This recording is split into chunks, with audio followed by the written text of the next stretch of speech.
Welcome to the Yahowah blog. This will be a continuation of our program on Appalling Twistianity. Before I get to return to the concluding lines of the 89th Mizmor, which conclusively prove that Christianity is a fraud, as it does prove Judaism is a fraud as well, I'd like to speak to the events of yesterday and today. I am apolitical, which means I don't really care two hoots for who prevails in a political election anywhere in the world. I am anti-religious. I condemn all religions with great passion because God hates religion, and that's my job. So with that introduction, I will also tell you that when I criticize someone, it should be known that I don't fit the typical pattern. If I'm going to criticize someone on the right, it's not because I'm on the left. If I criticize somebody on the left, it's not because I'm on the right. I do not participate in politics, but I do criticize politics. And I typically leave my criticism of politics for those things that affect my interests. And my interests are the survival of the state of Israel, the safety of Jews worldwide, the acknowledgement of Yahweh by name and his zeal to get people to walk away from religion, and the very salvation of the planet. So I care about things like the Ukraine war because I know how dangerous it is to the very survival of humankind. Yesterday, a social influencer, a man that I never listened to, and ever once. I didn't even know who he was, to show you how out of that circle I am, but his name was Charlie Kirk, was assassinated. He is being called by MAGAs as the greatest voice for truth and hope in the United States. The reason I never listened to him is I don't care for social influencers. I think that the whole thing is a ridiculous racket. And I never once listened to any one of his shows. Now that's changed because he is the face of X and of Facebook today. And I am on these platforms for a singular reason. My job is to awaken Israelites, Jews, to the realization that Yahweh has a name, it's Yahweh, and that he has a beloved son, our Savior and King, and it's Dowd and not Jesus. And that there's very little time left for them to get their perspective right, pursuant to God, because we only have 8 years before the Messiah Dowd returns. And I have written 35 books to prove my conclusions in this regard, 5 of which do the most comprehensive job ever in disproving the notion that Allah was a god, or that Muhammad was a prophet, or that Islam is anything more than a death cult. That series of books is called Goddamn Religion. They're all free at yadayah.com. Collectively 4,200 pages of irrefutable evidence. I've done the same thing to Christianity with 5 volumes, just shy of 4,000 pages of absolute proof that Jesus never existed, that Paul conceived him, and that Paul was a demon-possessed liar. That series is what we're talking about here in our Rainbow Studio. I've also written 3 books, the Babel series, to prove that rabbinical Judaism is a farce.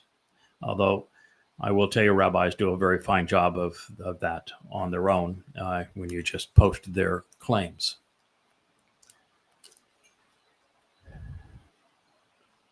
Over the last 24 hours, I have listened to some 50 interviews with Charlie Kirk.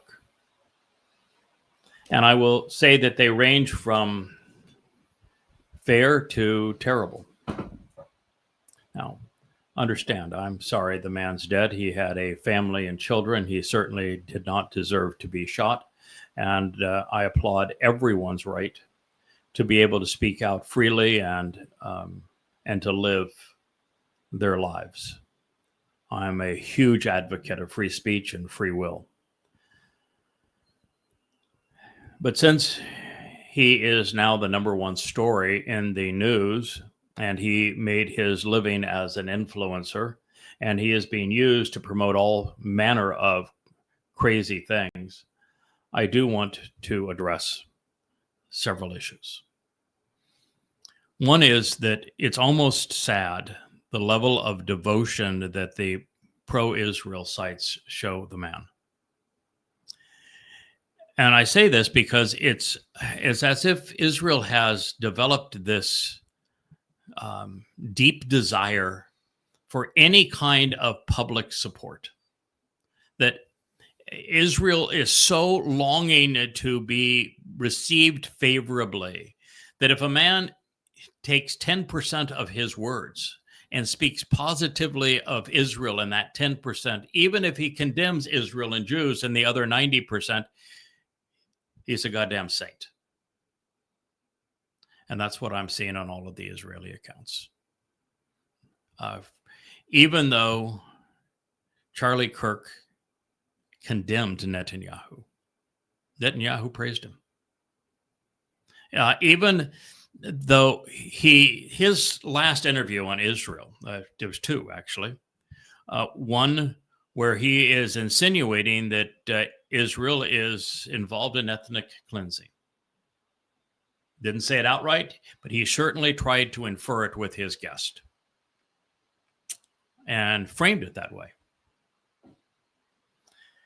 And an earlier interview that is probably his most famous at the moment, he actually said that Netanyahu orchestrated the attack on October 7th, and that he did so because of a constitutional crisis, not being smart enough to know that Israel doesn't even have a constitution, because of the protests on judicial reform. Not aware, evidently, that Israel is 80-20 in this regard. 80% of Israelis lean right to far right, and 20% of Israelis lean left to Marxist. Judicial reform was not a threat to overturn the Netanyahu government. Judicial reform, the protests, certainly made it easier for the Muslims to attack on 10/7. But let's be absolutely clear. When Charlie Kirk blamed Netanyahu for being responsible for 10/7 in his interview, saying that he did it to survive the judicial reform protests, that's an abysmal lie. And the fact of the matter is that Alaska Flood, as the plan was conceived, was written prior to the first of the pro-judicial reform advocacies. Long before it. Second, Alaska Flood is a quotation from the Quran. It was an entirely Muslim plan. Now, while Netanyahu can be blamed for the government's exceedingly slow response to 10/7, and so can the Mossad, so can the Shin Bet, so can the IDF. You know, if I were empowered, I would have fired every leader of the IDF, every leader of the Mossad, every leader of the Shin Bet, and the entire Netanyahu government. I would have fired them all because of their unwillingness to respond to what had become a reasonably obvious threat They had the document for Alaska flood and took 8 to 12 hours to respond. I think it's tragic. So I'm going to say that the response to 10/7 was horrid. But that is so far from saying that Netanyahu, rather than Muslims, are responsible for the murderous rapes, kidnappings, and murders of 10/7 that I'm appalled that pro-Israeli sites are heralding this man as, may his memory be a blessing. There's something deeply wrong with Israel that you can't make these kinds of moral judgments anymore.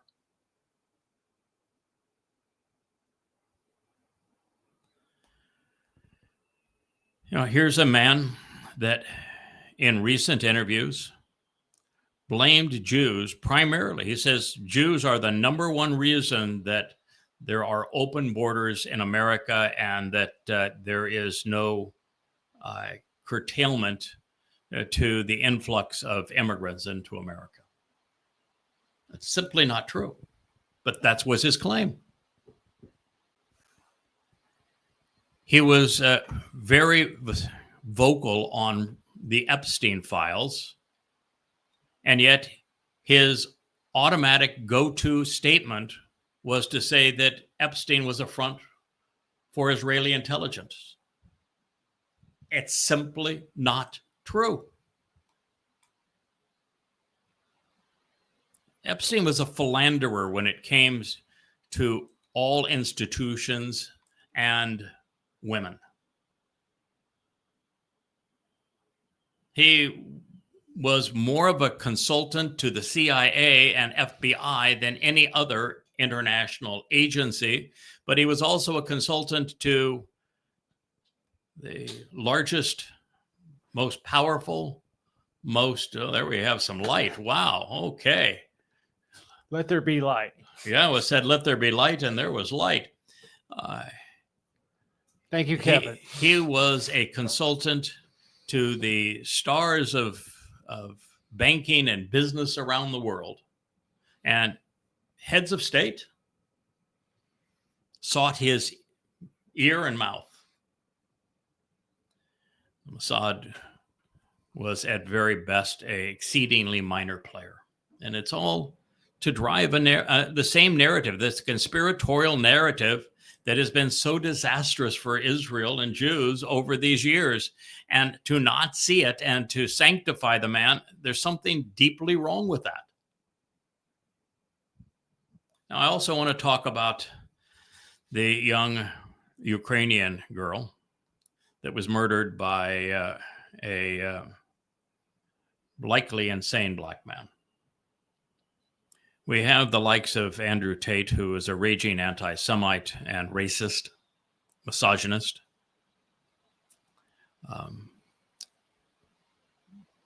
Echoing Elon Musk's appeal to invest tens of thousands of dollars each, millions all total, in billboards with her image. Why? I mean, it's sad that she was killed. She didn't deserve to be killed. But the fact is that her murder was essentially meaningless in the overall scope of things. It was a one-off by an insane man. He didn't have a sinister plot. He wasn't part of a conspiratorial group. He wasn't living out a religious jihad fantasy. He wasn't an enraged Marxist. He's just one stupid, immoral, criminal thug. He's been arrested. He'll be tried. He will likely not be convicted by reason of insanity. And so what's the issue? Why is it that so many people are fixated on this just because they have pictures, just because she was pretty, just because they can show a sexy picture of her next to an ugly picture of Brown, her assailant.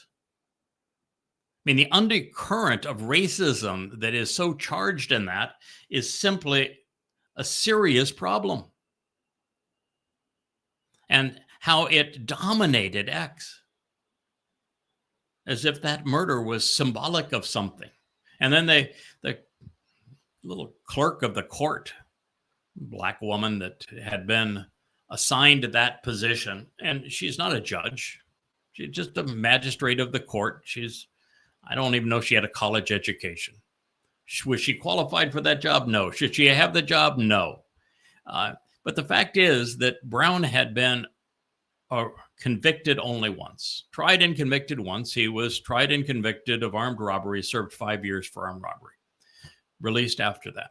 He had been arrested a number of times after that for rather nasty behavior. It is, unless the crime is murder or rape, and that this person poses a clear and imminent danger to society, it is exceedingly rare for a judge or a magistrate not to release the person on bail pending trial. And in his case, on most of the arrests, the grand jury either did not convene, or it did convene and it deemed that there wasn't enough evidence to justify a trial, or they determined that because of his statements in previous arrests or on that arrest, that he was likely insane, and therefore there was no purpose to a trial, because unfortunately America has a policy that you can be innocent by reason of insanity, as opposed to guilty and insane. And so this notion that this woman should be somehow harassed and condemned as a sign of wokeness in America, and that had this woman not granted his release after an arrest, that the Iranian immigrant would somehow be alive, is just utter nonsense. And now you've got Musk saying we need to go to war. We need to fight. They won't let us live. We must fight. Who? Who is it that you want to fight? How? Why? Where? What's your justification? Who's your enemy? And why are you trying to divide our already divided nation so that no one can get along anymore? X has become an absolute swamp of misinformation, of racial hatred, of gross anti-Semitism. You know, it's a place where both Marxists and MAGAs and conspiratorialists thrive. You know, I heard Alex Brown get all hot under the collar and says that Charlie Kirk was killed by liberal Democrats. And then you see the other side of X. Charlie Hurt was killed as a Mossad operation by Zionists. And the sites that are promoting this kind of nonsense have hundreds of thousands or millions of followers. I don't think I've ever been quite as disgusted with humanity as I have been under these two incidences. I mean, again, I feel sorry that the young lady was killed. It's an absolute shame. And when you look at Brown's personal history, his brother and his father, I mean, it is just one disastrous, immoral, vicious act after another. Horrible people. Something is seriously wrong in that family. The world would have been better off without them. That is for absolute sure. And I'm not a fan for liberal judicial policies that have been promoted throughout America, and particularly in liberal environments, and the whole DEI initiative. I think it's repulsive. But if that is your foe, then don't fight it with guttural, racist overtures. Don't fight it with portraits of the killed Ukrainian girl. Don't fight it with the portraits of a lowly magistrate. Fight it by saying, this is the consequence of appointing liberal judges who have no commitment to justice or the Constitution.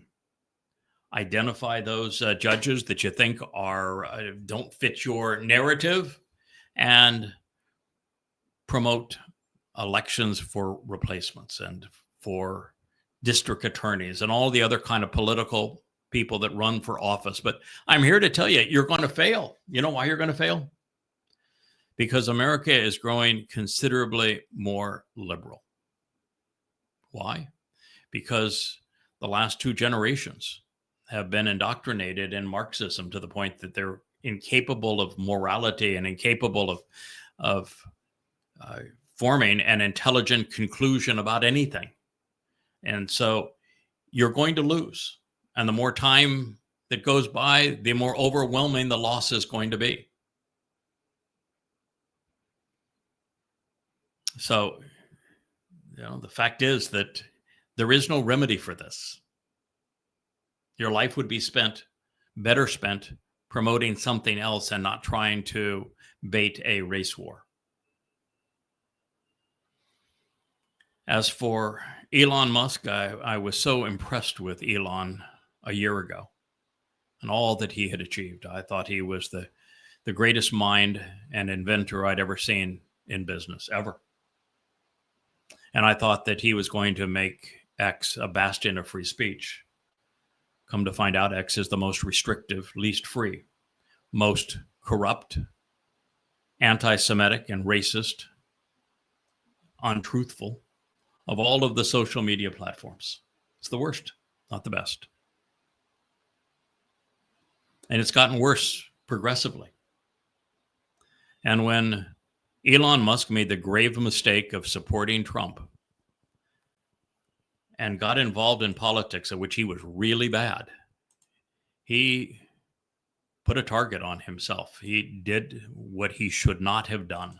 I begged him at the time. I was new to X. I wrote letter after letter to Elon and saying, this is what's going to happen to you around Trump. And it happened exactly as I said and when I said it would. And yet he doesn't seem to have learned the lesson. There's something that happened with him a year ago that he has not recovered from. And here's a man that had all the potential in the world that I thought should be admired, and he's just made a mess of it. And he's egging people on now to go out and fight. Fight whom? How? Why? Where? I just thought that you ought to hear why I'm so frustrated with social media, why I'm so frustrated with the way America is responding. And all the while, you have two other problems that are deeply concerning. One is the continued confabulation by Donald Trump and the fact that he is owned and operated by Qatar and Saudi Arabia. His response to the Israeli botched attempt at killing the top Hamas operatives, and I've got no problem with Israel bombing in Qatar to kill Hamas, but if you're going to do it, you damn well better get it right, and it appears that they did not. But Trump's response to that was horrid.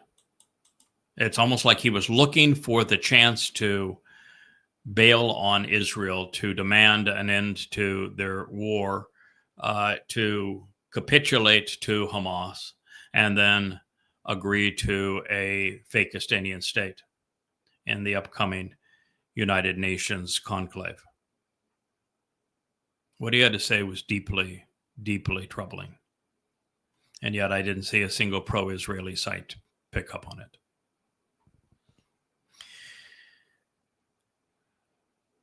Second,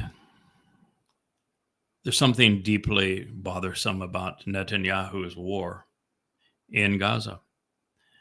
It continues to do the same thing. Topple one building after another, leaving all of Gaza in rubble. And all the while, the world turns against Israel. Israel has lost the war of public opinion. And that matters because you can't survive in this world isolated. And all the while, the war goal, which was to eliminate Hamas, to disarm Hamas, to drive Hamas out of Gaza, has failed utterly. And I told Israel in my open letter to Israel the week of 10/7 of 23 that it would fail miserably, that with bullets and bombs, they would manufacture more Islamic terrorists than they killed. And that's exactly what has happened. There is no degradation in the number of Muslims who are armed in Gaza and want to kill Jews than there were when we began. And so when you are destructive and you make a bad situation worse and you have war goals that are unachievable, it is suicidal for a country. And that's where Israel finds itself. And the consequence is going to be a Fakistanian state is going to be imposed on Israel, and Israel's going to be indefensible once that happens. And the next Alaska flood is going to be 1,000 times worse. This is the reality. This is the consequence of having done that. All the while, the world is looking at World War III. You've got Donald Trump now trying to condemn Putin for a war that America started.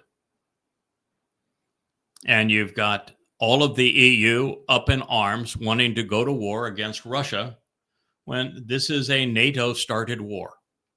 And Russia has won the war. And if people don't wise up in a real hurry and stop arming Ukraine, you're going to lose Europe and maybe the United States. That's what's at stake. And then you've got the United States now with Trump, with his tariffs and his sanctions and his ICE patrols, such that he is literally cratering the U.S. economy. It is so egregious, it's hard not to see it as purposeful. America is poised for economic collapse. And it's inevitable. And it's imminent.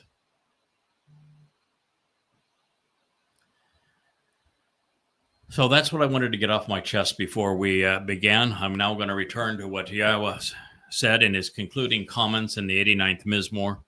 This one psalm by itself is sufficient to eliminate any credibility for the religions of Christianity, Judaism, or Islam.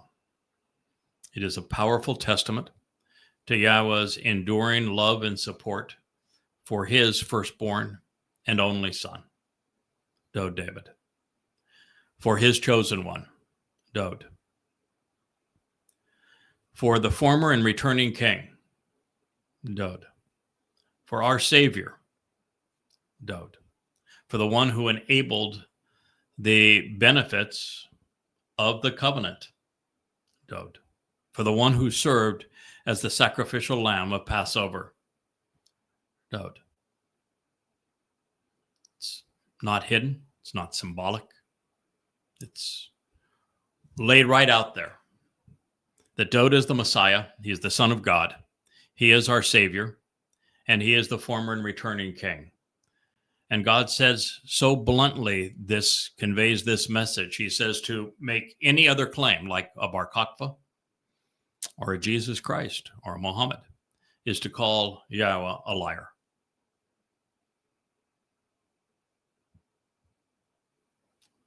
So Yahweh's concluding statements, they speak volumes.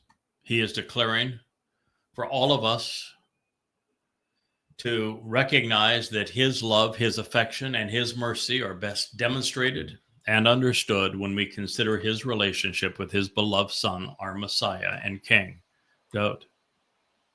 Further, the covenant is most accurately presented, affirmed, and verified when we examine Dowd's participation through the lives and through his lives and through his lyrics.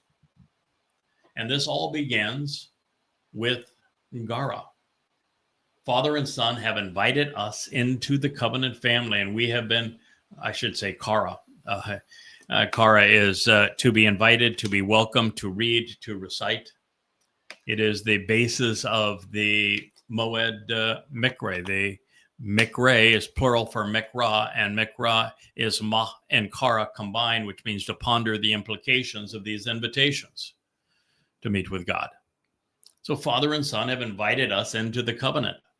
We have been called out of this world so we can be welcomed into the seventh dimensions of heaven.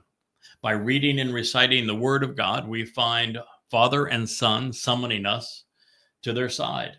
When we capitalize on what they have done through the Mikre to deliver the benefits of the covenant, we grow exponentially. Dowd has shown us the way. Those who are going to escape this planet alive, follow him. Yahweh will remain attuned to Dowd forevermore because he loves him as a father loves a son. God said, Chesed ane wa bereth ane aman lahu. My unwavering love, unrelenting devotion, and enduring mercy are truthfully presented and reliably endure with him as part of my covenant family. That being the case, you should not be awaiting an unknown Messiah, Israel.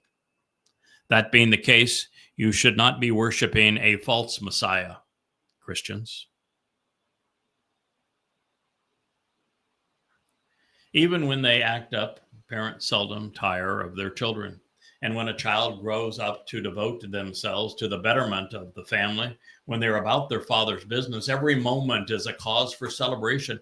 This is not only why we have children, it is why we exist. It's why God created us. According to Yahweh, Dowd is the most interesting man in the world. We devalue him and Yah's relationship with him at our peril. By contrast, if we do as Yahweh does and Shamar, closely examine and carefully consider his every word and deed, we will endure forever. God wants us to follow the example he has set. He said that he Shamar Dowd, that he closely examines and carefully considers everything about the man.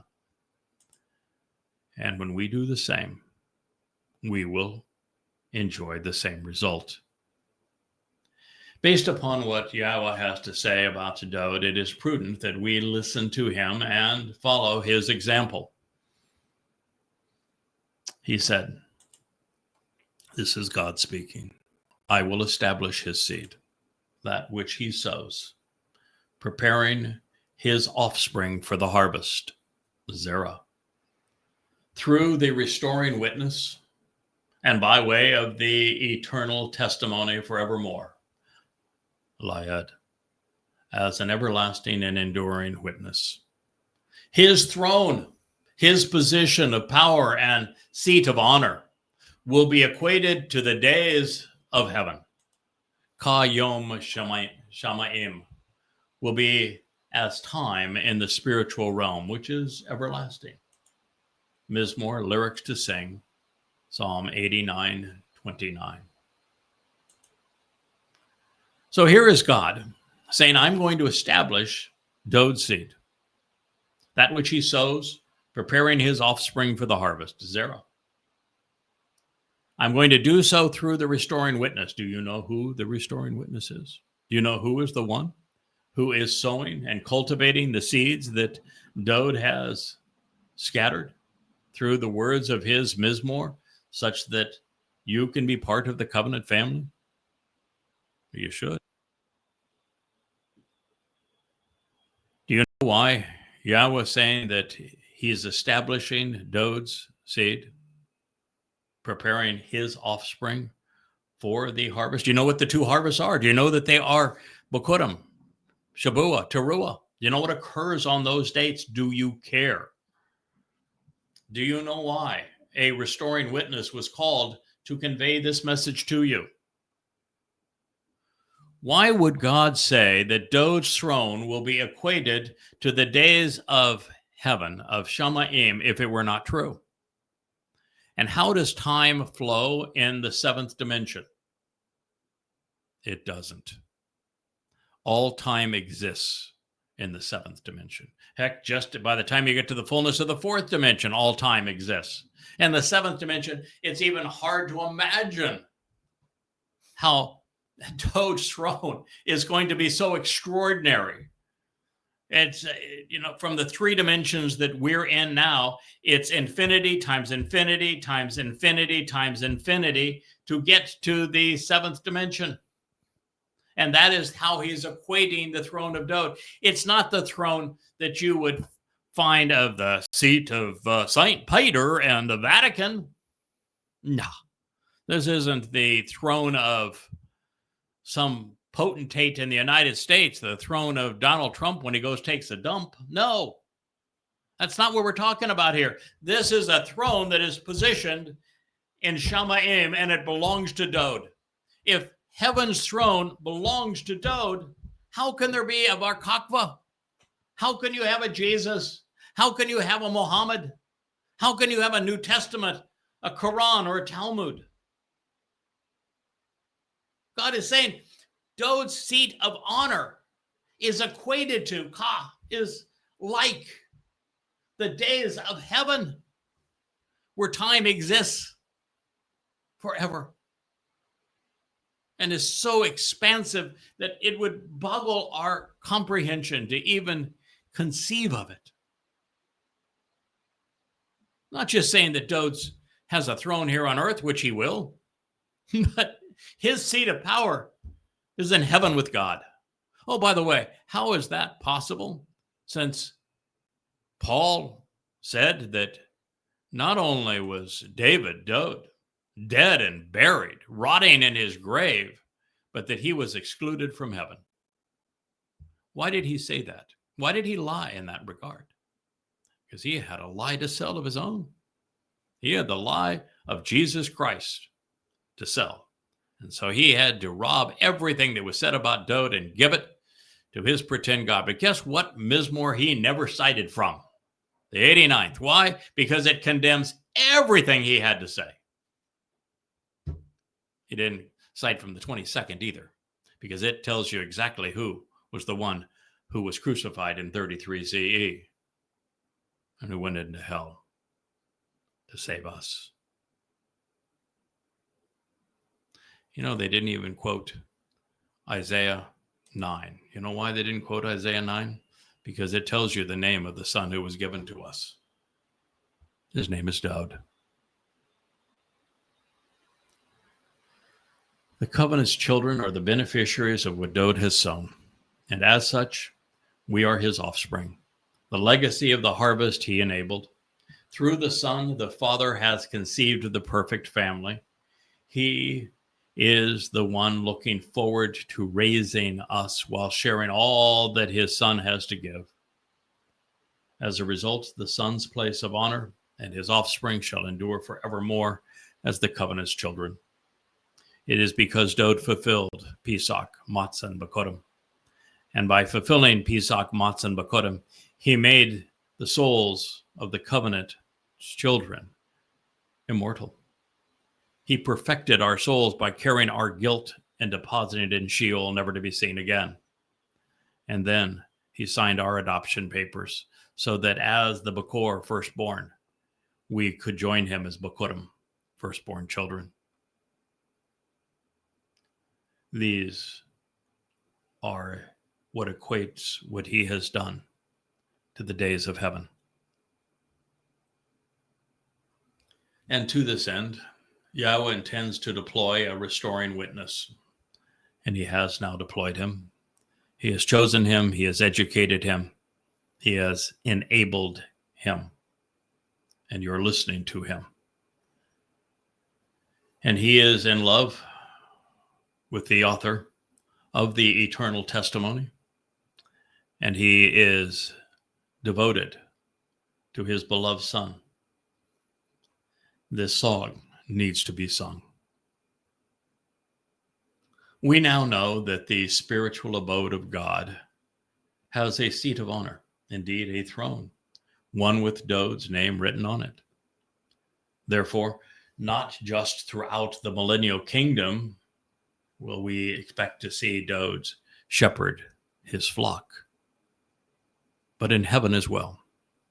Now, the reason that that's important is that as we approach Shabuah, Towrah, Kippurim, and Sukkah in years 2026, 2027, and 2033, a year from now, 2 years from now, 8 years from now, there are different kinds of people. There are the covenant members who are going to have access to Shamayim. They'll become seven-dimensional. Those are the beneficiaries of the Shabuah harvest and the Towrah gleaning.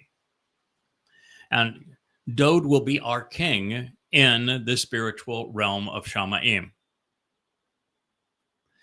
Then there are those who will be brought into Jerusalem, both Goyim and also Yehudim. They're different classes and different purposes that will receive the benefit of the sacrifice of the Adam of Parah on Towrah, so they can enter the millennial Shabat as mortals. Now, they're going to be extraordinary mortals. They're going to be cleansed and prepared to be in God's presence come Towrah and Kippurim for Yahweh's and Dowd's return. And they will enter the millennial Shabat and enjoy the conditions of Eden. But they will not be immortal.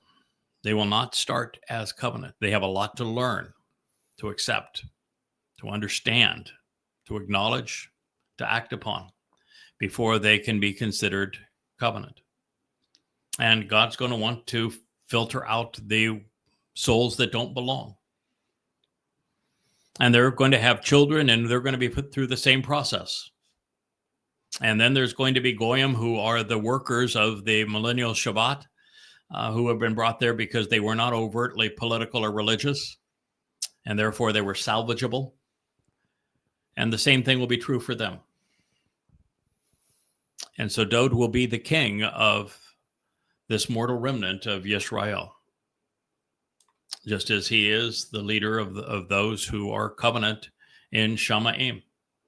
And so it is important to know that he is going to be enthroned in both places and for all time.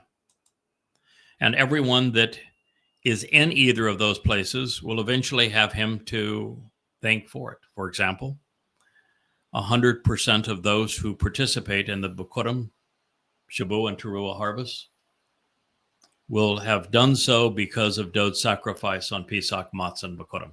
We will all be grateful to him. We will all owe our lives to him. That's going to put him in a pretty good position. Now, as relates to this millennial gathering of mortal remnants of Yisrael and the Goyim, they are going to witness Yahweh authorize Dowd as his king for his people. And they're going to see Dowd come back as brilliant as the sun, as Elon in God's presence. And they're going to see the covenant family respond to Dowd and to Yahweh. They're going to witness all of this. They're going to experience Dowd's leadership in Eden. But it's only those who ultimately capitalize on what Dowd did in Pesach, Matzah, and Bikurim and become covenant that are going to be allowed into Shamayim, and then they will come to revere and respect Dowd with the same degree of devotion and zeal that we do, the rest of us.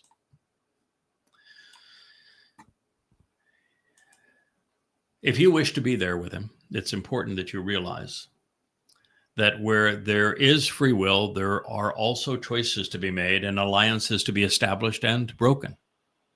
Job chose wisely, electing to closely examine and carefully consider Yahweh's Torah, his 119th Mizmor psalm, and also the 19th, but particularly the 119th with its 22 stanza alphabetic presentation of the Torah remains one of the crowning achievements of his life. I would encourage you to consider it as it is presented in the Torah teaching volume of An Introduction to God, free at yadayah.com. For those not as well informed, for those misled by the likes of Paul, Akiba, and Muhammad, or by Marxists or MAGAs, they will face the consequence of having chosen poorly, and in particular, Yehudim, the direct descendants of Dowd.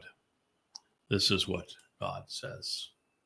However, if his children, if the descendants of Dowd, continue to forsake, ignore, or reject my teaching and guidance, my Torah, my source of instructions and directions, and if they make a habit of failing to walk according to my means to justly resolve disputes and exercise good judgment, if they perpetually view my clearly communicated prescriptions for living with content, chukah, and further, if they consistently fail to observe the instructive terms of the covenant relationship, mitzvah, shamar, then I will hold them accountable with the full measure of their religious rebellion and popular political revolt. Now, this is stated by God, knowing what Dowd wrote in the 119th Mizmor, because Dowd in the 119th Mizmor uses 4 terms to describe the way that the Torah should be understood, should be observed, and 3 of those 4 terms make their way into this statement. And I will share them with you as we go through it a second time. So God is saying that this opportunity awaits those who respect what Dowd has achieved, who closely examine and carefully consider everything that Dowd has written and accomplished in his lyrics and lives. However, his descendants, Jews, if they continue to forsake, ignore, or reject azab is a really bad word. If they habitually neglect and abandon, depart from, and disavow my Torah teaching and guidance. So Jews said, no, we're all Torah observant. Bull. You're not Torah observant. You're Talmud observant. If you were Torah observant, you would know how bad a situation you're in. Because in the Torah, it is one horrible story after another of just how bad everyone from Abraham to Jacob, to his 12 sons, to the children of Israel during the Exodus, to the kings, how everybody has been. It's just one horrible shit show after another. I mean, that's the best explanation of it. During the Exodus, Jews were obnoxious. They were repulsive in their statements to God. I mean, not only did they begin the whole process by making a goddamn golden calf and act religious after God freed them from religion. But thereafter, when God says, listen, I'm going to come down, Moshe, I'm going to do something extraordinary for you. I'm going to introduce myself to the children of Israel, all 600,000 of them, and well, that's the ones who had already been killed for the golden calf episode. And I'm going to demonstrate tangibly, realistically, in your presence by appearing and speaking directly to the children of Israel that I, as God, Yahweh, am the one who am inspiring you and supporting you. And so I'm going to give you 3 days to get them all cleaned up and all ready for this meeting. I don't want to sneak up on them. I want them to be as prepared as possible. God does as he promised. He always does. And he came down and made this declaration that he, as Yahweh, was supportive of Moshe, that he had picked him to communicate this instruction and guidance to them. And what did the children of Israel say? Shut up and go away. That is exactly what you said. Wow. Shut up and go away. We don't want to see you again. We don't want to hear from you again. We'd rather die. And it's hard to say that it got worse from there, because how does it get worse from there? It does get worse. But it does get worse from there. The whole story of the Torah from that point on is worse from there. And so what we have found is that the Torah is not a history book. It's a prophetic book. It doesn't just speak to Israel the way Israel was, but to the way Israel is. Yahweh's Torah, you're not paying attention to. If you did, you would know Yahweh's name and you'd be using it. If you did, you would know that the Talmud is an absolute lie. If you did, you would know that Judaism is like making that golden calf all over again. If you did, you would know there's no sanction for a rabbi. If you did, you would know there's no sanction for a 9-candle menorah. If you did, you would know there's no sanction for anything that you're celebrating. You have all 7 of Yahweh's festival feasts wrong. His Moed, you do every single one of them wrong because you're not Torah observant. And then you layer on a bunch of religious mumbo jumbo, doing nothing but irritating God. If you were actually Torah observant, you wouldn't be in this mess. You wouldn't be a year away from the time of Israel's troubles, where 2 of every 3 Jews are going to die. You wouldn't be estranged from God. You would know him. You wouldn't be looking for a nameless Messiah. You would know your Messiah. You wouldn't be searching for salvation in all the wrong places because you would know the source of it. So when God said, you're in this pickle because you continue to forsake, ignore, and reject my Torah guidance, he knows what he's talking about. When he spoke a couple of centuries thereafter through Hosea, who he instructed to marry a temple prostitute so that he would have empathy for Yahweh's plight, that Israel was a religious whore, and that God was going to divorce Israel. And he wrote a formal letter of divorce to Israel.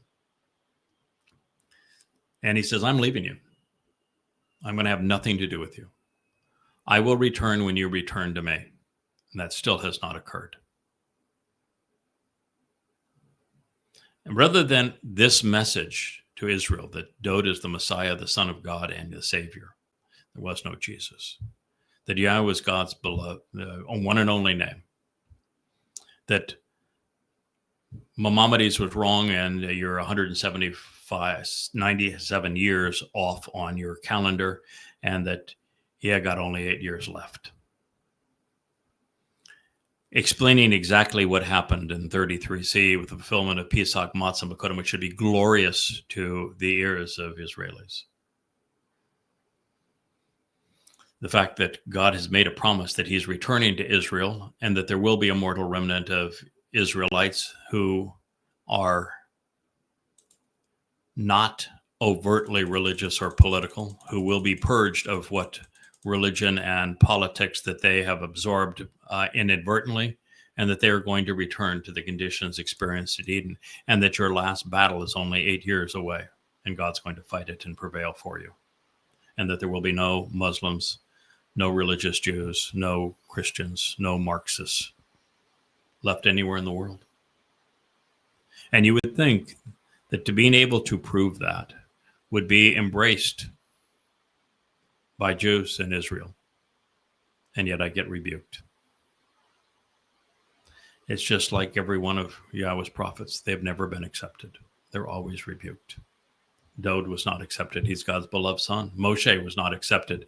Jews turned on him, trashed him, tried to stone him, wanted to condemn him to death. It was so bad, Moshe agreed. He says, God, why don't you just kill me? These people are obnoxious. I can't handle them. No one can lead them. And you're still doing that to this day. The only difference is it's going to get so bad for you over the next 8 years that you're going to have no one else to turn, and you're finally going to listen to what I'm telling you. That's the only difference. The fact is, they all gave up. I'm not going to. No matter how obnoxious you continue to be. Spit in my face and see if I flinch. Be the next Yar who writes me after I tell Israel, warn them about who they choose to exonerate in the case of Kirk, and who demean me for telling you the truth. Be the next one and see how I respond, exactly how I responded to him. Aggressively, holding him accountable for what he just said. And I'm going to continue to do it. And in about 4.5 years, I'm going to be doing it with the greatest orator of all time, Elon. That should give some street cred, don't you think? I don't know. You would think that if you were Israel, rather than admiring a man who blamed 10/7 on Netanyahu, as opposed to Islam, rather than a man who blamed Epstein on the Mossad, rather than a man who blames America's immigration problems on Jews, that you would respect a man who has received thousands of death threats because he wrote the most comprehensive and irrefutable text on the nature of your actual enemy, Islam. No one knows more about it than I do. And I've offered 4,200 pages of absolute proof that Islam is your enemy and how to confront them, how to prevail against them. You'd think you'd be appreciative. Or the man who is telling you that when you say, I love Kirk because he promoted Judeo-Christian values, and he tells you it's utter nonsense. The Christian New Testament demonizes Jews. It dehumanizes them. It is grossly anti-Semitic, which is why Jews were subjugated and persecuted by the Roman Catholic Church for 18 centuries. It's why the Holocaust happened. Somebody that actually points out the truth to you, you can't process it. When somebody tells you that I can prove and have proven that rabbis created the Quran, and that without rabbis selling Muhammad their Talmud stories, Islam would not exist today to terrorize you as they did on 10/7, and I prove it, and you yawn. What's wrong with you? It's just like God coming off Mount Torah to tell you, I'm God. I'm the one who is giving you this information. And you tell him to go. Shut up and go away. Shut up and go away. What's wrong with you?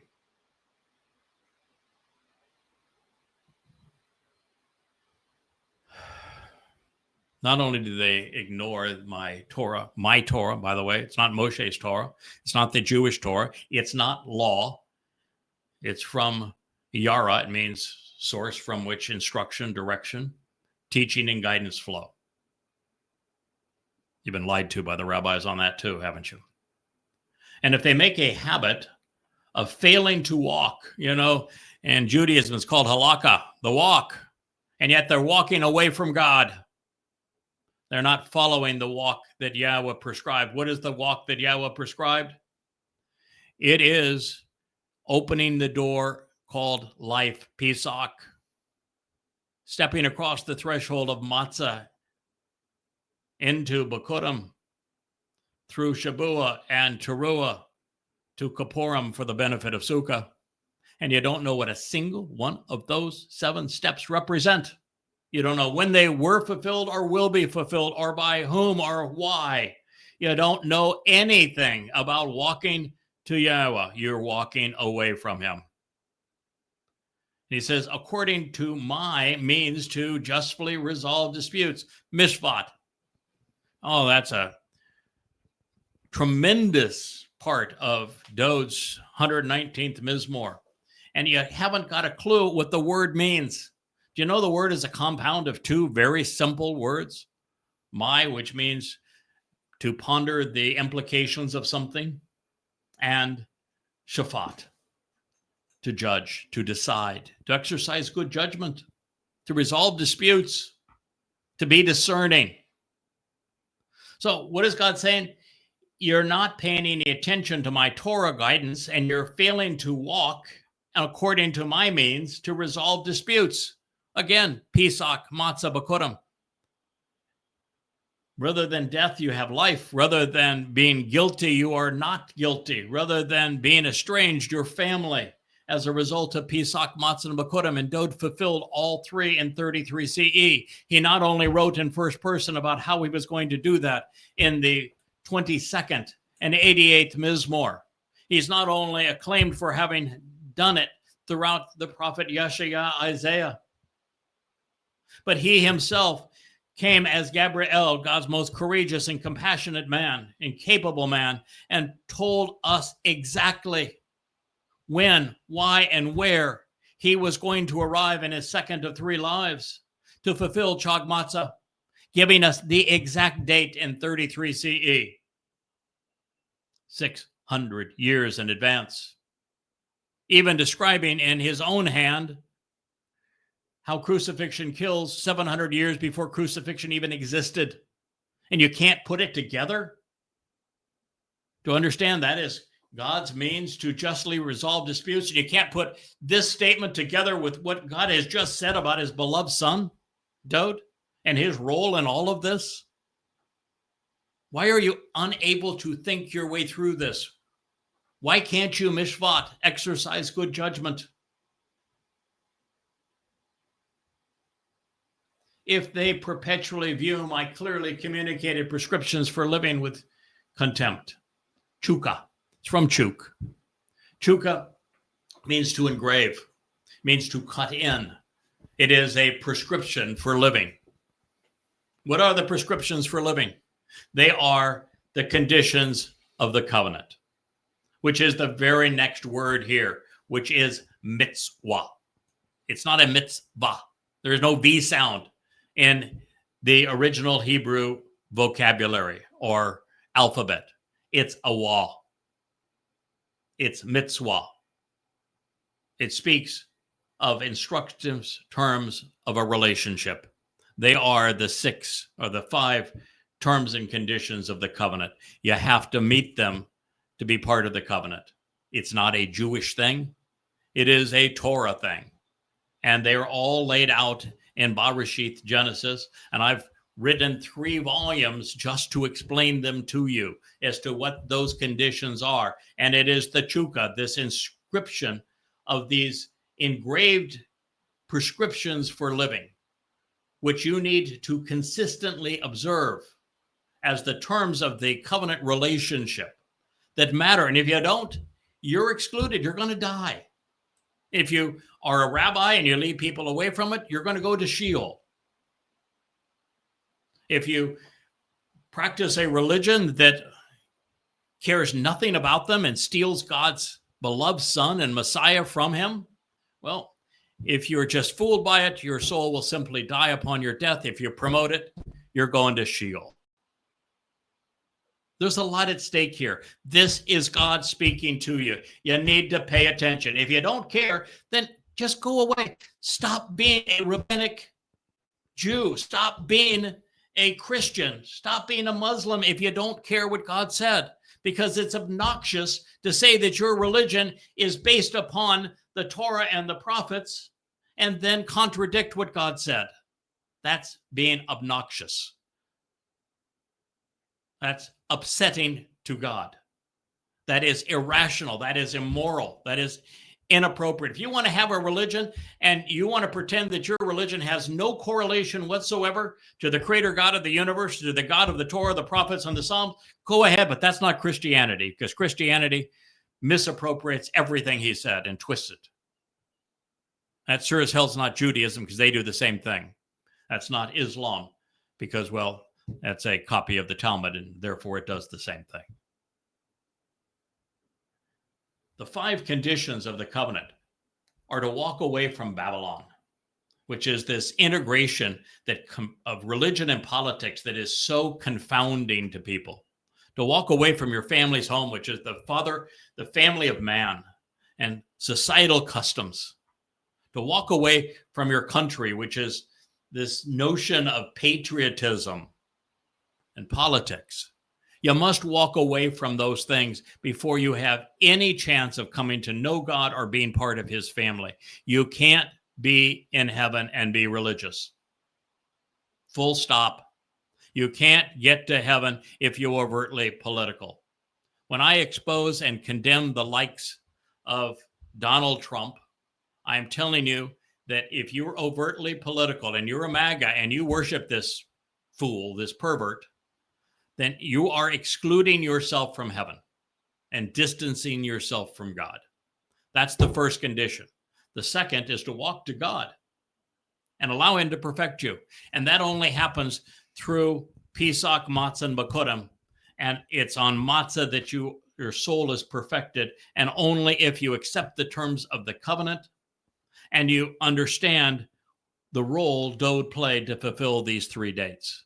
And you acknowledge there was no Jesus, there was no Bar Kokhba, that the rabbis and the pastors and the priests are dead wrong.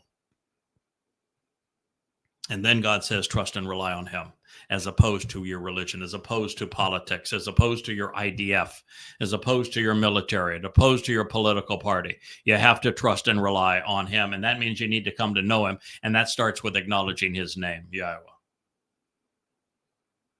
And then he says, the next step is, I don't want to take anybody into heaven to be with me forevermore unless that individual is committed, that they are observant, that they're closely examining and carefully considering these very mitzvah, these instructive terms of the relationship. You need to know what they are, why they're there, agree with them, accept them, act upon them, for you to benefit from what God is offering. And last, to appreciate the covenant, God says, I have a sign. And that is, if you're a man, you're going to be circumcised. And as parents, you are to circumcise your sons on the 8th day. That is the sign of the covenant. If you don't like that sign, go away. I can have in the past talked for hours as to why God chose that sign. But does it really matter? God chose it. You would either accept it or you're not allowed into his home, which is heaven. Your choice. Accept it or not. By the way, just accepting it won't get you in, but not accepting it will get you excluded. So, your choice. Then I will hold him accountable to the full measure of the religious rebellion and popular political revolt. Pesha is not a personal crime. As a matter of fact, almost everything that Yahweh speaks of as being associated with guilt or sin or a crime is global.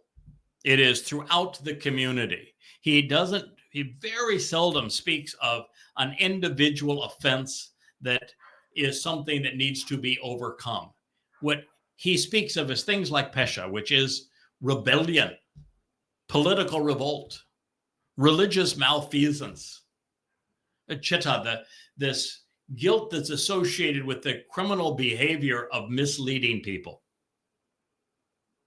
It is that religion and politics that God says, I'm going to hold you accountable to the full measure of this because you're not observing my Torah, my directions, my teaching. And don't kid yourself again, Jews. You're not Torah observant. There isn't 1/100th of 1% of Jews who are Torah observant. They're Talmud observant. They look right past the Torah, or they would know Yahweh's name. They would use it. They would know that God has 7 Moed Mikra and what they represent and wouldn't have anything else on their religious calendar. They wouldn't be religious because God hates religion. The consequence of their deviation from the way and of their religious corruptions, Awon, their perversity, their depravity, their propensity to twist, will be a pestilence which causes widespread death. That's God's view of politics and religion. And I don't think there's any people on earth that are more political or religious than Jews. And second unto them would be if you wanted to combine religion and politics, it would be Muslims and it would be MAGAs. And the truth is, Marxism has been turned into a belief system. It has all the same passions and vicious responses of belief systems. So you got the Marxists, the MAGAs, the Muslims, Judaism, Christianity, all of it. All of it. God calls it a widespread fungus from which many people are going to die. Oh, by the way, do you know the name of the man that Yahweh called the plague of death? Because he named a man that he said would be the plague of death. He actually named the man who he said would be the plague of death, and then described the reasons he called him that, detailing his life 666 years before he wrote his first letter. That would be Shaul. Yeah, Paul. Also known as Paul. Yes, he introduces himself as Shaul, but he is Paul. He is the author of the first 14 books of the Christian New Testament. He's the one who conceived the concept of a gospel, and the first two gospels, Mark and Luke, are the gospels according to Paul. He's the one who created the myth of Jesus. God called him the plague of death, calling him out by name as Shaul, being the plague of death. So according to God, souls who neglect God's Torah guidance die. The consequence of ignoring Yah's teaching is to endure the plague of death. To reject God's guidance is to be held accountable for your own decisions, your words, and your actions. There is no getting around this. Not with the Talmud, not with Gospels, certainly not with the Quran. And remember, this instruction from God is being offered at the midst of a song sung solely to introduce us to the importance of Dowd as the Messiah, as the Son of God, as our Savior, as the sacrificial lamb of Passover, as the chosen one, as the man who made the benefits of the covenant possible. The Torah is the key to heaven, and it is held by Dowd. It opens heaven's door, providing the means to resolve the disputes through Passover and unyeasted bread, along with an introduction to the Mikra within the Torah, where we find Yahweh's clearly communicated prescriptions for living, just as Pesach and Matzah lead to Bikurim and make Shabuah and Teruah possible.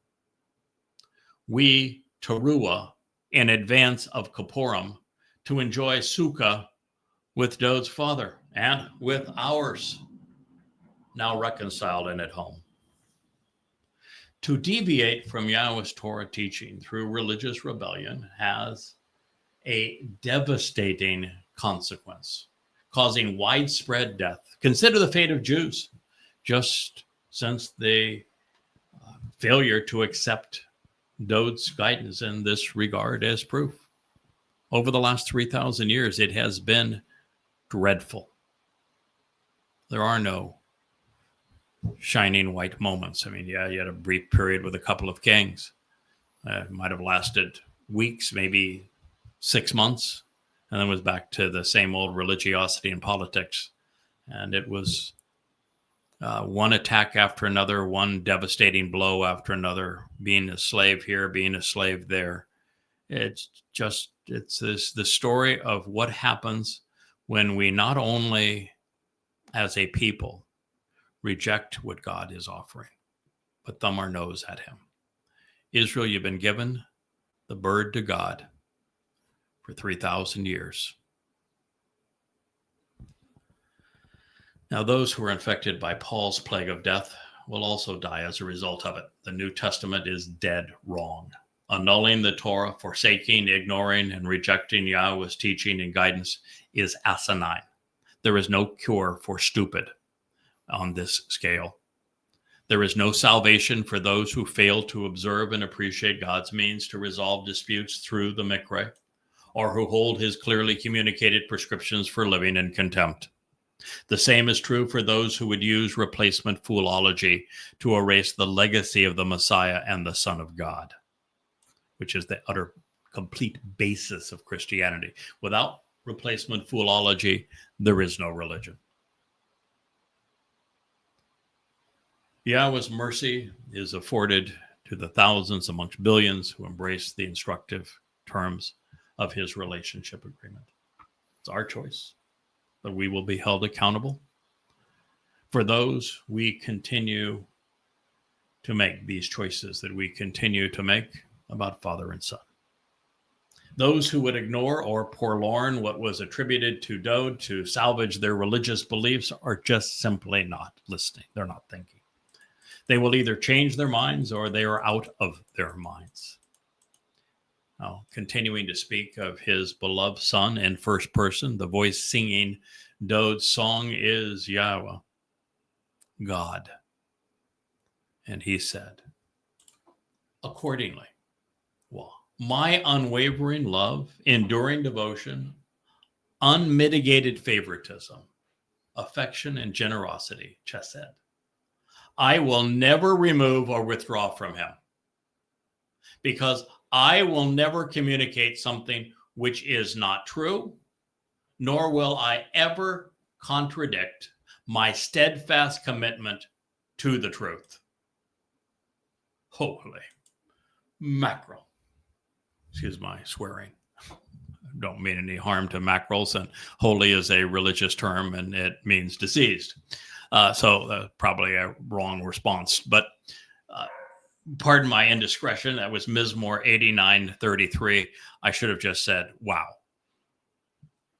Probably an overused word in this case, but think of this in context. God has just spent some 20 statements where he has said, Dowd is everything. He is my son. He is the Messiah. His throne endures forever. He is the former and returning king. He is my chosen one. He is the one who enables the Mikre. He is the Zeroah and therefore the sacrificial lamb. He is the most set apart one, that he is the object of my devotion. And then God says, you're all going to pay a dear consequence by not paying attention to my Torah guidance. And that I have prescriptions for living, and I have instructive conditions of the covenant for you to partake in, and you need to start exercising good judgment regarding these things. And if you don't, I'm going to hold you accountable. And then he goes right back to my unwavering love, my enduring devotion, my unmitigated favoritism. I will never withdraw or remove from him. Put those things together. That means the Torah is being fulfilled by Dowd. That means that Dowd is providing the means to resolve disputes. That means that Dowd is the living embodiment of what it is to mitzvah, to know the terms and conditions of that covenant relationship, that he embodies them. That's what this means. Now, I shouldn't be the first person to figure that out or tell you that, but that's what it means. That means that God is never going to change as it relates to Dowd. That means there can never be a Bar Kokhba. There can never be a Jesus ever associated with God. There can never be a Maimonides, and a Rabbi Akiba, a Paul, a Peter, a Luke, a Mark, Muhammad. Never. Because God is never withdrawing from Dowd, who is the Messiah, who is the Son of God, who is the former and returning King, who is our Savior. He says, I will never communicate something which is not true, nor will I ever contradict myself. And what is it that is required in Christianity? Because there is not a single statement about Jesus anywhere. Not even a hint of a Jesus. Not a single prophecy related to a Christ or to a Jesus. They have to rob everything God said about Dowd. And how do they do that? They contradict what God said. That's what they do. Your entire religion, Christianity, is based on a negation of this statement. Everything. There is nothing to the religion that isn't a contradiction of what God just said.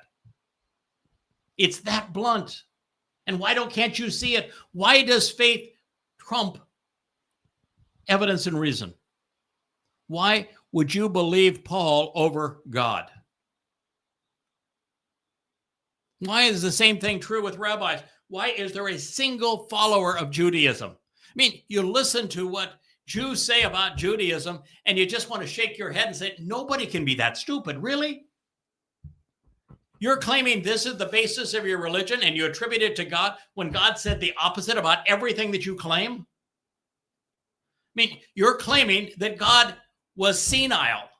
You're claiming that God couldn't remember what he said one moment to the next. You're claiming that what God said doesn't matter, that you're free to override it with whatever it is that you wish to impose. And while you are free to do those things, Stupid is as stupid it comes does. at a hell of a consequence. Literally, a hell of a consequence. And God wasn't finished. I will never dishonor. I will never betray. I will never poke holes in. Lo chalal. I will never defile by treating as if it were common and thus not uniquely special, holding in contempt, sullying, or desecrating. And I will never perforate, creating loopholes and which violate the nature of Berethani, my covenant family. Well, if God says that, how can there be a new covenant? How can there be a New Testament? How can there be a gospel of grace? How can there be a church? How can there be a Christian? God's saying, I am never going to dishonor. I will never betray. I will never poke holes in. I will never violate any aspect of my covenant family. What, you want to call God a liar? What, that's what's required for Judaism, for Christianity, and for Islam to exist. You're calling God a liar. The covenant reigns supreme. There is one of them. The terms and conditions were narrated with Abraham. I've just shared with you what the 5 conditions are. They were all enabled by Dowd's fulfillment of Pesach, Matzah, and Bakurim. They're all explained in the Torah. There is no other source of the covenant other than the Torah. Without the covenant, there is no life. Without the covenant, there is no earth. Without the covenant, there are no people. Everything God created was for this covenant. And the firstborn of this covenant is David. You understand that? That when you start reading the story of God creating the universe and of the earth and of conceiving life and ultimately conceiving man and placing Adam and then later Chawah in the garden, it's all about God having a family. The story of the flood is about the same thing. The whole purpose of Abraham and Sarah and Yishak and Jacob is exactly the same thing. And it's the story that is the heart and soul of Bereshith, Genesis. I mean, it is half of the book is this one story of the establishment of the covenant family. And God said, I got one of them. And the one I have, I will never sully. I'm not going to change it. I'm not going to poke holes in it. And that means there can't be a renewed covenant. There can't be a New Testament. There can't be a Jesus. There can't be a Christ. There can't be a Christian. There can't be a church. There can't be a Bar Kokhba. There can't be a Rabbi Akiba. There can't be a Talmud. There can't be a Zohar. None of it. And we literally cease to exist without this covenant. It is the only means to eternal life. You cannot benefit from Pesach, Matzah, and Bakurim and gain eternal life, perfection, and adoption into God's family without first accepting the terms and conditions of the covenant. God says, nor will I ever alter, disguise, or change. Walo Shana. I will never rearrange, modify, adjust, or duplicate that which has gone forth from my lips. That means there can't be a second covenant. There is one. Period. End of conversation. No possibility of a Christianity, no possibility of a Judaism, no possibility of an Islam. One covenant. God's not going to alter it, disguise it, or change it. Not for you, not for anyone. Mizmor 89:34. Oh, and then, my friends, this is what God says next. Echad, there is only one. Does one mean? One. That's all it means. That's what I thought. Echad, one. There is only one. To whom I have affirmed the truth by having made a promise. Shabat. Kodeshani. By my uniquely set apart nature. If not to Dowd, the beloved, then you're calling me a liar. Then I have communicated that which is not true and is deceptive and false. And I will have failed through deception and delusion. Mizmor lyrics to be sung. 89:35. Checkmate. Checkmate. It's over. Just over. You can take Judaism and throw that damn religion in the trash where it belongs. You can take Christianity and send it off to hell. You can dispense with Islam as just an utter and obnoxious lie. It's over. There is no Jesus. There is no Mr. Christ. There is no Muhammad speaking for God. There is no Rabbi Akiba as the father of Judaism. God says there is one, and that one has a name, and that name is Dowd. And if you say, well, I don't know about a Dowd. What's a Dowd? Oh, you obnoxious idiot. Dowd's name appears 1,100 times, second only to Yahweh's name. You don't know Yahweh's name, so I guess you don't know Dowd's name either. Keep it in the family, right? Father and son, you don't know either one of their names. Yahweh and Dowd. It's written 1,100 times. Of those, 70% of those times, it's written Deleth, Wa Deleth. That's a word in Hebrew. It means beloved. It's his name because he is beloved. You'll find his name, by the way, in your name if you happen to be a Jew, because the basis of Jew is Yahud, Yahweh, and Dowd. It is written Deleth, Wa, Yod, Deleth, about 300 times. In all of those times, it is written by people who were at least 3 centuries or 4 centuries removed from Dowd. Every time that is written in Dowd's hand in a Mizmor, written by Yahweh for Dowd, and this song, written by the great prophet Yashayah. Oh, you have the entire scroll, Yashayah. Why don't you look up and see how the name is spelled in Yashayah? You got a whole shrine to the great Isaiah scroll. Why don't you check it out? It's Dowd. Why don't you look at every single psalm, Mizmor, that Dowd wrote and see how he spells his name? Do you think that the smartest man who ever lived, the one that God says he is the one, he is the one, do you think that one would know how to spell his own name? You would think so. You think so. I'm going out on a limb here. You're reaching. There is no David. It's Dowd. The name means beloved. It's integrated into Yahud. He's first introduced in the Torah. He is the subject of Debatim 18.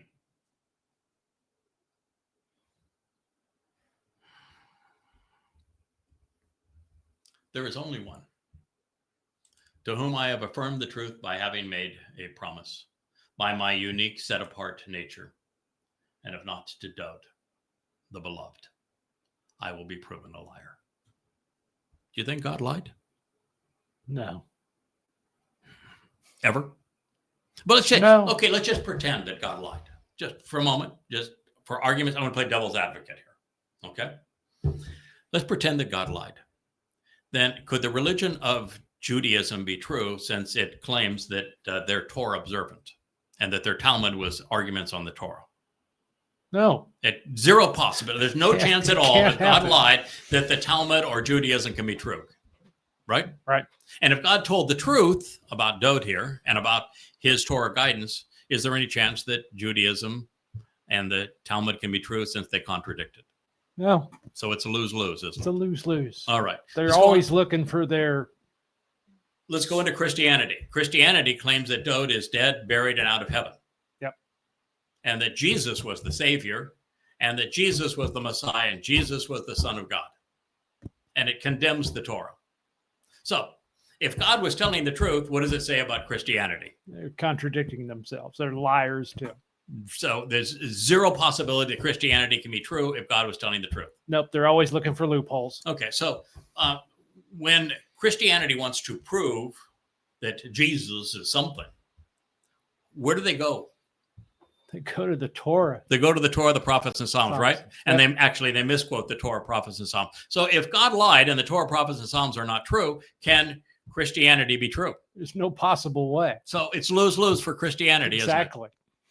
And of course, Islam is just a bunch of regurgitated Talmud stories that are even twisted further out of recognition. So when Allah says that the Quran confirms the Torah, no matter whether God was telling the truth or not, it's no possibility. It's absolutely false. Absolutely. That's why I can say that Allah was not God. Absolutely. And that I can say Muhammad was not a prophet. That's And I can say that Jesus never existed. exactly. And you know something? No one can prove me wrong, because I am absolutely right in all of those claims. And I stand with Yahowah. That's bottom line here. I'm telling you what Yahowah said. And based upon what Yahowah said, there was no Jesus. There was no Mr. Christ.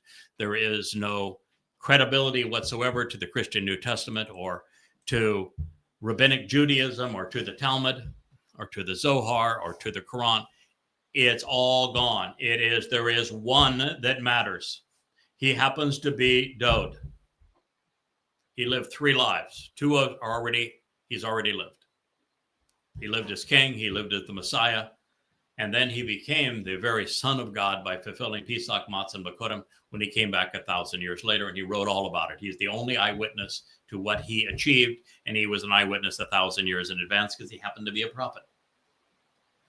And then he will return 2,000 years after that. Time is literally marked out on Dowd. He sits in the middle of time, from being in the garden to returning to the garden.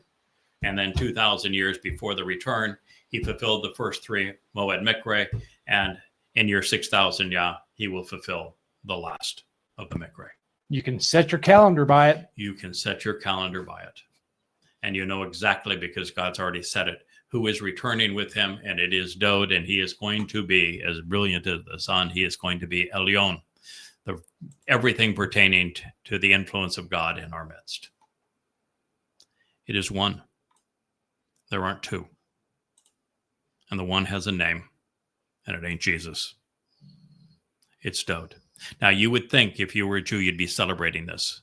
You've been lied to, you've been fleeced, you've been hounded, you've been controlled by the rabbis, and now I have proven that they're liars, and that the truth is available to you, and it's being freely offered to you, and it comes from the most Yehud of all Yehud who have ever lived. And now you know who your Messiah is. Now you know who your king is. You know when he's returning. You know what he's offering.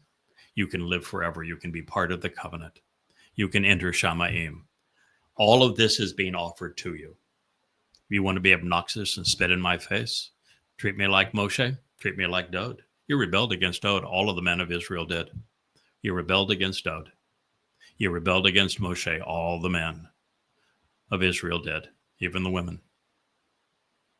You want to continue to be like that? Well, why don't you consider what happened to those who did? And maybe you want to make a different choice. I strongly encourage it. Now, by itself, this would rank among Yahowah's most influential statements. However, when it's combined with others he has made throughout Dowd's song, this 89th Psalm, God's citation speaks more pervasively and more passionately than anything ever said by God or man. These words are transformational. They are life-changing. Dowd is the answer. He is the one. Dowd is the answer. He is the one. Dowd is the Messiah. He's the former and returning king. He is the sacrificial lamb of Passover. He is the exemplar of the covenant. He is the one who enabled the covenant. He is the firstborn son of God. It's probably a good place for us to conclude this program. We'll pick up this time tomorrow as we continue with Appalling Twistianity. Thank you, Rich, for encouraging me to come down here and do this. I was really frustrated by what I was witnessing, particularly among Jews. What's going on in and X is anti-Semites disgusting. in social media today. It is a bitter experience to have this role. I am treated just like Moshe and just like Dowd, and I'm treated just like Yahweh, and so I'm in good company. But Israel, Goyim, you need to get your act together in a hurry. There's not much time left, and there's no one else willing to tell you the truth. And right now, you're naked and exposed, and your world is going to come crashing down on you in a hurry. Well, thank you for listening.